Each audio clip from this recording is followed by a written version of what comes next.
Chapter 14, Mediums and Mediators. You,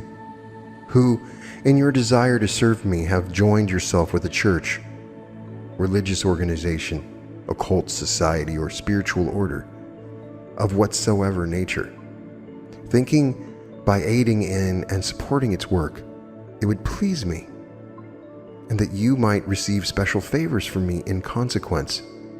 Hearken to these my words and ponder over them. First, know that I am already pleased with you, for you do nothing that I do not cause you to do, and you do it to fulfill my purpose. Although it may seem to you at times you are acting contrary to my wish, and only to satisfy your own desires, know likewise that I provide all minds with all their experiences of life, which I utilize solely to prepare the body, quicken the heart, and develop the consciousness so that they can comprehend me, so that I can express through them my idea. I inspire minds with glimpses of me and my idea through these experiences. And I have spoken thus through inspiration to many who have taken my words and have written them in books, and have taught them to other minds. These words I have caused to quicken the hearts and consciousness of those who are ready to receive them, even through the writers and teachers of themselves had no real comprehension of my meaning. Many of those whose minds I thus inspire with glimpses of me and my idea, I cause to become teachers and leaders, organizing churches and societies and cults, drawing seekers and followers to them, that I, through the words I speak through them, can quicken their hearts and consciousness of those that are ready to recognize me. I, the impersonal one within, do all this, and the teachers and leaders personally do nothing, only serving as channels through which my idea can express to the consciousness of those I draw to them for that purpose. For the mind is only a channel, and the intellect an instrument, which I use impersonally, wherever and whenever necessary to express my idea, not until the heat has been quickened and has opened wide contain me can man with his mortal mind and intellect consciously comprehend my meaning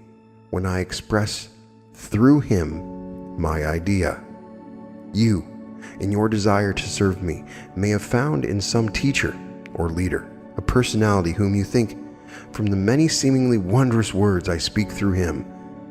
is now containing me in his heart. In your doubts and anxiety to please me, and in your fear of my displeasure when disobeying my commands,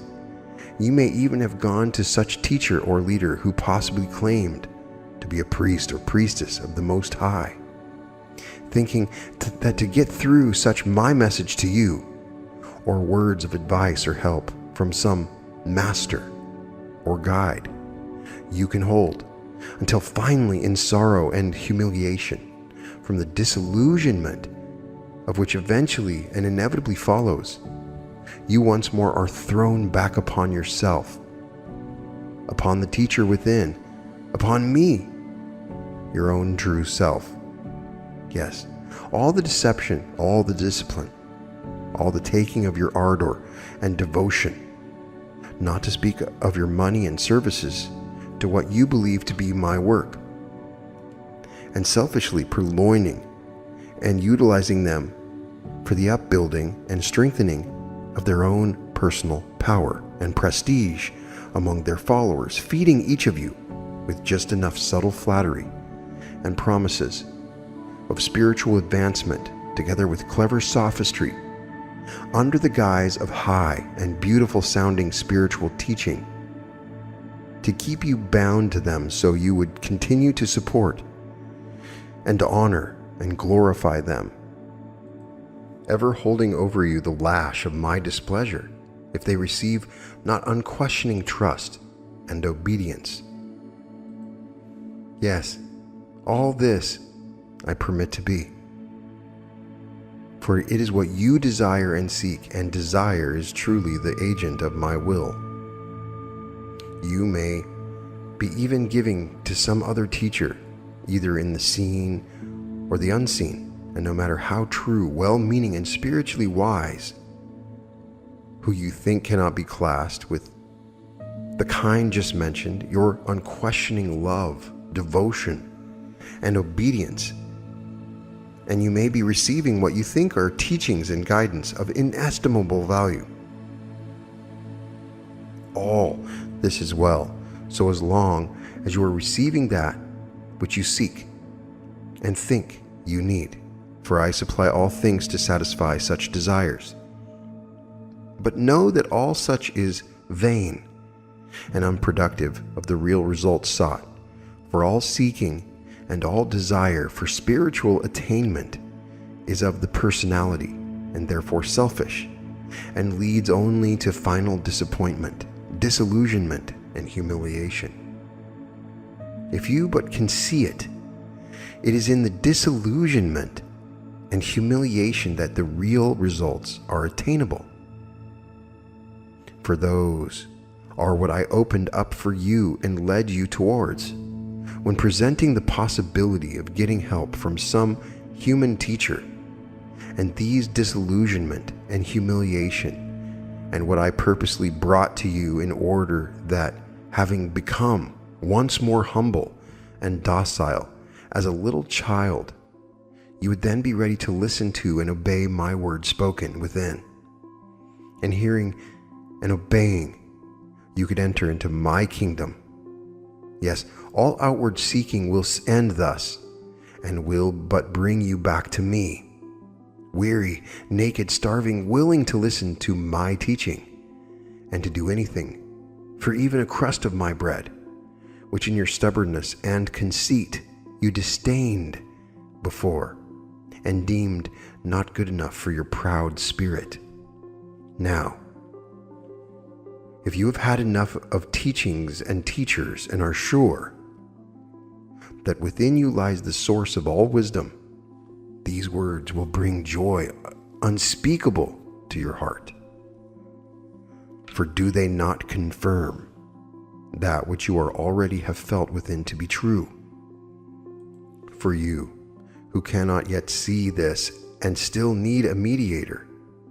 I have provided the story of the Christ crucified for your redemption, picturing how I desire you to live that, through the crucifixion of your personality, you may rise in consciousness to oneness with me. But to you, who are strong enough to bear it, I say you need no mediator between you and me, for we are one already. If you can but know it, you can come direct and at once to me in consciousness. I, God within, you, will receive you, and you shall abide with me forever and ever, even as does my Son Jesus, the man of Nazareth, through whom I am, even now expressing as I did, expressed 2,000 years ago, and as I someday shall express through you. To you who wonder how and why I say such beautiful and such spiritual things through personalities who fail to live up to the teachings they apparently of themselves give out, I say, I use all avenues impersonally to express my meaning. Some I have prepared to better mediums of expression than others, but personally knowing nothing of me. In some I have quickened the heart, the better to contain me, thereby becoming consciously more at one with me. Some have become so at one with me that they no longer are separated in the consciousness from me, and in them I live and move and express my spiritual nature. Since the earliest days of expression on earth, I have prepared my priests and my prophets and my messiahs to vision forth to the world my idea Messiah, or through a little child, or through your worst enemy, all words that appeal vitally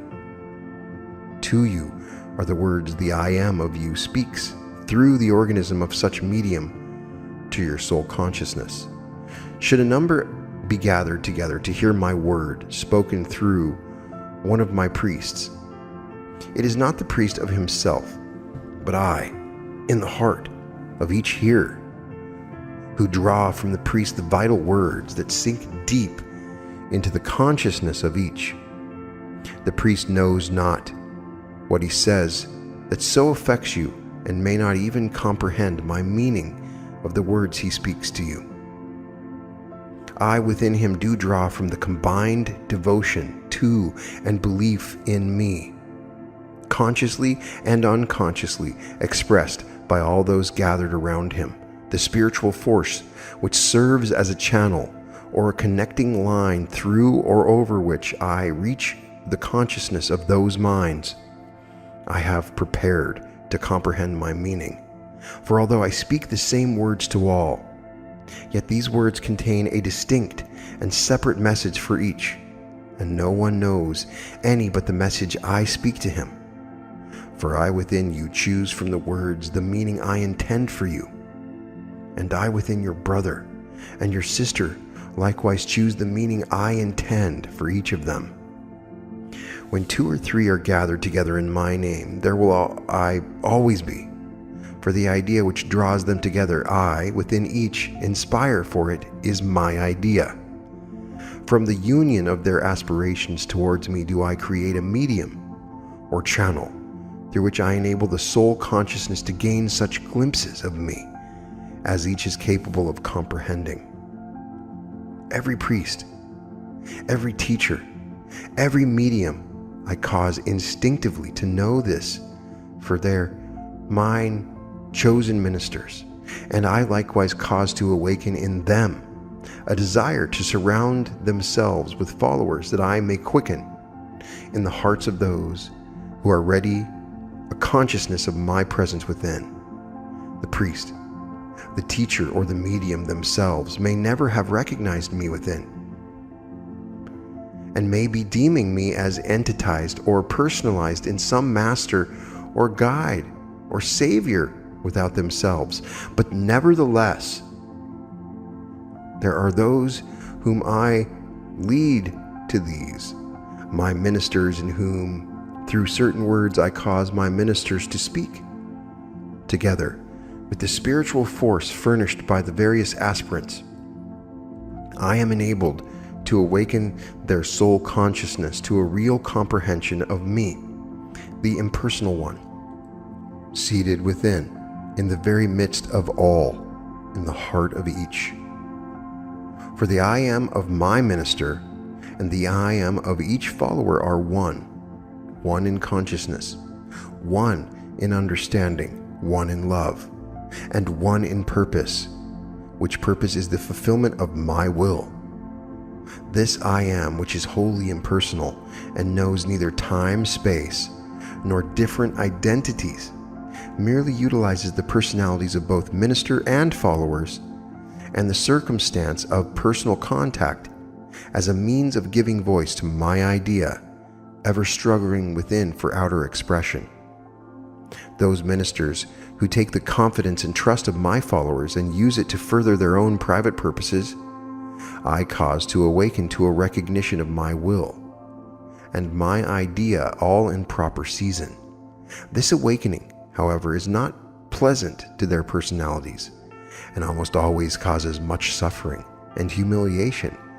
but their souls rejoice and sing grateful praises to me when I bring it to pass.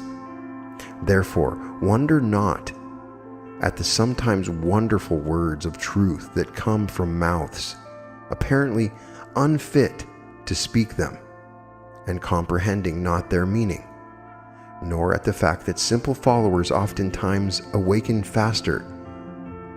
than and grow beyond their teachers. I, who dwell within both teacher and follower, choose different conditions and provide each different ways for the expression of my attributes in each different soul, fitting each into just the time and place where they can complement and help each other the best, thus uniting all into the most harmonious expressions of my idea